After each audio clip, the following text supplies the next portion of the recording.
काय असं का बसलोय?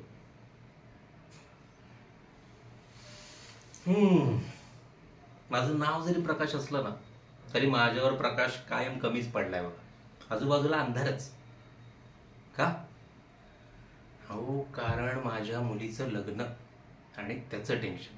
काय घरात मी आई आणि बायकोच ऐकतो, आणि या दोघींच्या मध्ये माझं सँडविच होतो. काय बायको म्हणते की माझ्या माहेरची स्थळं सगळी चांगली आहेत, पण इकडे आई म्हणते माझा तिच्या माहेरच्या स्थळांवर विश्वास नाही.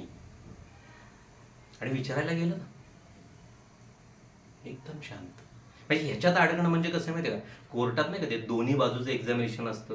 म्हणजे दोन्हीकडून प्रश्न, पंचनामा, आणि आरोपी मीच.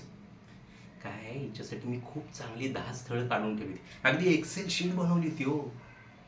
पहिला एकदम चांगला होता, छान सुशिक्षित सुसंस्कारी. दुसरा दुसरा आला इंजिनियर, पण तो म्हणला मला कोणीच पसंत केलं नाही, कोणीच नाही. अरे वा. तिसरा तिसरा एकदम ममाज बॉय. त्याच्यानंतर जो आला तो म्हणाला मला जिमची सवय आहे, तुमची मुलगी लवकर उठते का? मी म्हणलं आम्हाला काय माहिती.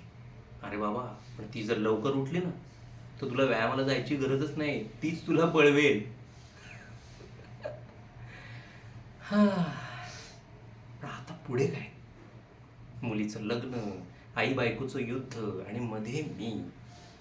माझं आहे ना अगदी त्या IPL मधला खराब अंपायर असतो ना, तसं झालंय.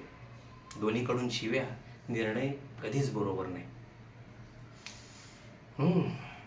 पण मी ठरवलंय, आता ठरवलंय मी, की माझ्या मुलीला जो मुलगा पसंत पडेल ना, त्याच्याशीच तिचं लग्न लावणार. बघा तुम्ही आता.